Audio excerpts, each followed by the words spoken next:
విషయం సరే సరే ఇంకా అలా మాట్లాడుతుంది. అయితే దానినే ఇప్పుడు దాన్ని బేస్ చేసుకుని గ్లాస్ పగిలే కొద్దీ పదును ఎక్కుతుంది అని అన్నది దాన్ని బేస్ చేసుకుని అన్నారా? నిజంగానే పవన్ కళ్యాణ్ లో అంత పదును ఎలా వచ్చిందంటారు?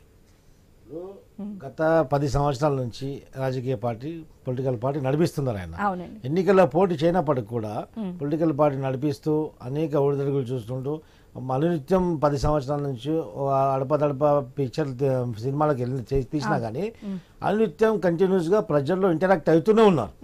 కేంద్ర ప్రభుత్వం కేంద్రంలో ఉన్నటువంటి రాజకీయాలు కూడా ఆయన గమనిస్తున్నారు. రాష్ట్రంలో ఉన్న రాజకీయాలలో కూడా రాష్ట్రంలో ఉన్న పరిస్థితులు కూడా ప్రత్యక్షంగా ఆయన టచ్లో ఉన్నారు. ఈ సందర్భంగా మిమ్మల్ని కూడా ఇంకొక ప్రశ్న యేసరావు గారు, మరి చిరంజీవి గారితో పోల్చుకుంటే పవన్ కళ్యాణ్ కానీ చిరంజీవి కానీ ఇద్దరు అంతే చరిష్మా ఉన్నవాళ్ళు, అంతే జన అభిమానం ఉన్నవాళ్ళు. అయితే చిరంజీవి గారు ఆయన పార్టీ నుంచి కొంతమంది గెలిచినా సరే ఆయన పార్టీని కాంగ్రెస్ లో విలీనం చేసేసారు. చిరంజీవి గారికి పవన్ కళ్యాణ్ గారికి ఏంటి ఆ వేరియేషన్, ఆ డిఫరెన్స్ ఏంటంటే? చిరంజీవి గారికి అంత పేషెన్స్ లేదు. ఎందుకంటే చిరంజీవి గారు హార్డ్లీ ఒక 3 to 4 years పార్టీ నడిపారు.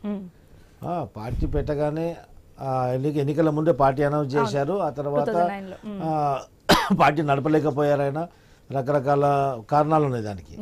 ఆ తర్వాత ఆయన ఓపిక లేకపోయింది, ప్రతిపక్షంలో కూర్చున్న ఓపిక ఆయనకు లేకపోయిన తర్వాత కాంగ్రెస్ పార్టీలో విలీనం చేసి తర్వాత కేంద్ర మంత్రి అయ్యారు. ఆ తర్వాత ఆయన యాక్టివ్ రాజకీయాల నుంచి తప్పుకున్నారు.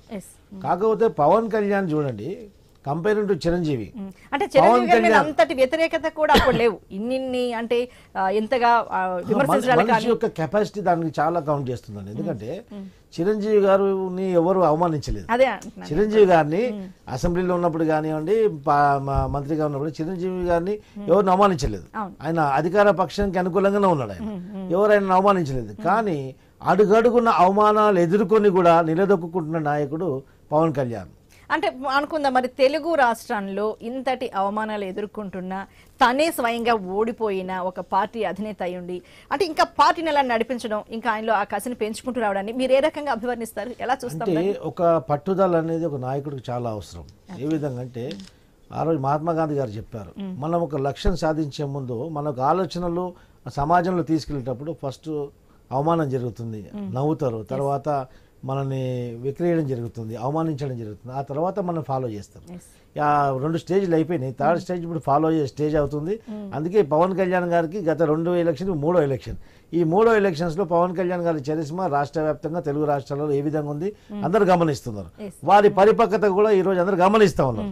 ఆ రాజకీయ ఎత్తుగడలు ఈరోజు 2014లో పవన్ కళ్యాణ్కి ఉన్నటువంటి ఇమేజ్ ఏ విధంగా ఉండే, కేంద్రం ప్రభుత్వంతో కేంద్ర బీజేపీ నాయకత్వంతో ఏ విధంగా ఉండే, ఈ రోజు ఆయన ఇంపార్టెన్స్ ఏ విధంగా ఉన్నది మనం చెప్పక్కర్లేదు.